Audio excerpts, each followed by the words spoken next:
بسم اللہ الرحمن الرحیم وغیر المنکر کالمنکر اذا لاح علیہ شیء من امارات الانکار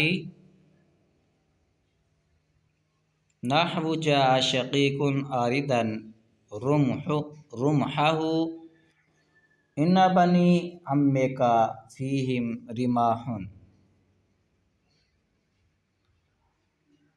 خلاف مقتضی الظاہر کلام کرنے کی صورتوں میں ایک صورت یہ ہے غیر منکر کو منکر کے مرتبے میں اتار کر کلام کیا جاتا ہے۔ غیر منکر کو منکر کے مرتبے میں اتار کر کلام کیا جاتا ہے۔ غیر منکر کو منکر کے مرتبے میں اتار کر کلام اس وقت کیا جاتا ہے جب اس پر انکار کی علامتیں ظاہر ہوں۔ غیر منکر کو منکر کے مرتبے میں اتار کر کلام اس وقت کیا جاتا ہے جب اس پر انکار کی علامات ظاہر ہوں۔ اذا لاح جب لاح ظاہر ہوں علیہ اس پر شیء کوئی چیز من امارات الانکار انکار کی علامات سے، یعنی غیر منکر کو منکر کے مرتبے میں اتار کر اس وقت کلام کیا جاتا ہے جب اس پر انکار کی علامتوں میں سے کوئی علامت موجود ہو۔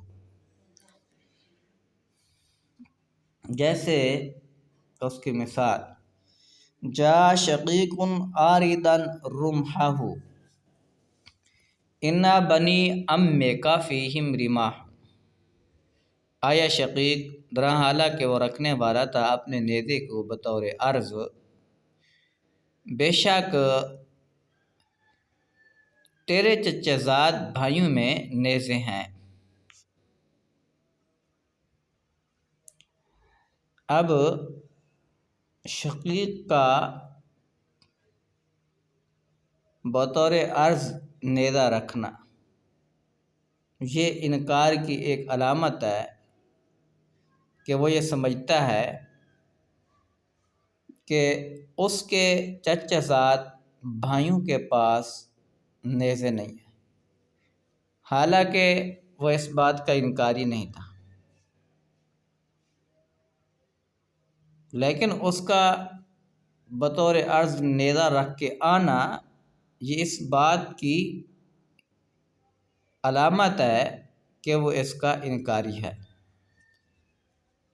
تو اس غیر منکر کو منکر کے مرتبے میں اتار کر کلام کیا گیا، کہا گیا انا بنی عمک فیہم رماح، بے شک تیرے چچا زاد بھائیوں میں نیزے ہیں۔ والمنکر کغیر المنکر اذا کان معه ما ان تأمله اذ تدع نحو لا ریب فیہ۔ تیسری صورت خلاف مقتضی الظاہر کلام کرنے کی، منکر کو غیر منکر کے مرتبے میں اتار کر کلام کیا جائے۔ خلاف مقتضی الظاہر کلام کرنے کی تیسری صورت خلاف مقتضی الظاہر کلام کرنے کی تیسری صورت منکر کو غیر منکر کے مرتبے میں اتار کر کلام کیا جائے۔ منکر کو غیر منکر کے مرتبے میں اتار کر کلام اس وقت کیا جاتا ہے جب اس کے پاس ایسے دلائل موجود ہوں، اگر وہ اس کے اندر غور و فکر کرے تو اپنے رجوع سے رجوع کر لے، اپنے انکار سے رجوع کر لے۔ غیر منکر کو منکر کو غیر منکر کے مرتبے میں اتار کر اس وقت کلام کیا جاتا ہے جب اس کے پاس ایسے دلائل موجود ہوں، اگر وہ ان دلائل کے اندر غور و فکر کرے تو اپنے انکار سے رجوع کر لے۔ اس کی مثال جیسے لا ریب فیہ، قرآن میں کوئی شک نہیں ہے۔ حالانکہ کافر قرآن میں شک کرتے تھے تو کلام تاکید کے ساتھ لانا چاہیے تھا، لیکن ایسے دلائل موجود ہیں، اگر کافر غور و فکر کریں تو وہ اپنے اس انکار سے رجوع کر سکتے ہیں۔ وہکذا اعتبارات النفی، اسی طرح نفی کا اعتبار ہے، یعنی جس طرح کلام کرنے کے تین طریقے مقام اثبات میں بیان کیے گئے ہیں کہ اگر مخاطب خالی الذہن ہے، کلام مثبت ہے، تو اس میں تاکید کا لانا تاکید نہیں لائی جائے گی۔ اگر مخاطب متردد فی الحکم طالب للحکم ہے، کلام مثبت ہے، اس میں تاکید کا لانا مستحسن ہے۔ اگر مخاطب منکر للحکم ہے، کلام مثبت ہے، تو اس میں تاکید کا لانا واجب ہے۔ اسی طرح نفی کا اعتبار ہے، یعنی اگر مخاطب خالی الذہن ہے، کلام منفی ہے، تو اس میں تاکید کا لانا اس میں تاکید نہیں لائی جائے گی، اس میں تاکید نہیں لائی جائے گی۔ مثلا کہا جائے گا ما زید قائما۔ اگر مخاطب طالب للحکم متردد فی الحکم ہے، مقام نفی ہے، تو اس میں تاکید کا لانا بہتر ہے۔ کہا جائے گا ما زید بقائم۔ اگر مخاطب منکر للحکم ہے تو مقام نفی ہے، تو تاکید کا لانا واجب ہے۔ کہا جائے گا ما زید بقائم۔ ثم الاسناد منه حقیقة عقلیة وهي اسناد الفعل او معناه الى ما هو له عند المتکلم في الظاهر كقول المؤمن انبت الله البقل وقول الجاهل انبت الربيع البقل وقولك جاء زيد وانت تعلم انه لم يجي۔ اسناد کی دو قسمیں ہیں، حقیقت عقلیہ اور مجاز عقلی، جس کو اسناد حقیقی اور اسناد مجازی بھی کہا جاتا ہے۔ تو گویا کہ اسناد کی دو قسمیں، اسناد حقیقی اور اسناد مجازی۔ اسناد حقیقی کی طرف یہ ہے فعل یا معنی فعل کی نسبت ما ہوا لہو کی طرف کی جائے جو متکلم کے ہاں ہے ظاہر میں۔ فعل یا معنی فعل کی نسبت ما ہوا لہو کی طرف کی جائے جو متکلم کے ہاں ظاہر میں ہے۔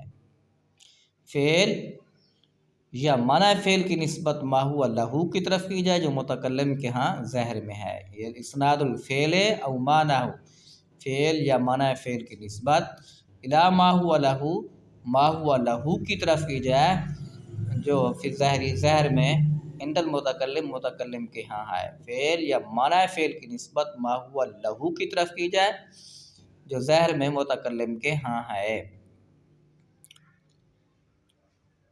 اسناد حقیقی کی تعریف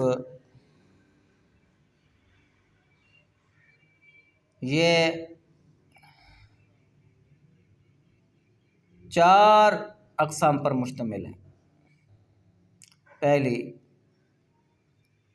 وہ اسناد واقع کے بھی مطابق ہو، اعتقاد کے بھی مطابق ہو، جیسے مومن کا قول انبت اللہ البقل، اللہ پاک نے ساگ کو اگایا۔ اور دوسری، ما یطابق الاعتقاد للواقع، اسناد اعتقاد کے تو مطابق ہو لیکن واقع کے مطابق نہ ہو، جیسے جہل کا قول انبت الربیع البقل کہ موسم ربیع نے ساگ کو اگایا۔ تیسری صورت، واقع کے مطابق ہو، اعتقاد کے مطابق نہ ہو، جیسے کسی معتزلی کا قول خلق اللہ الافعال کلہا، خلق اللہ الافعال کلہا۔ اور چوتھا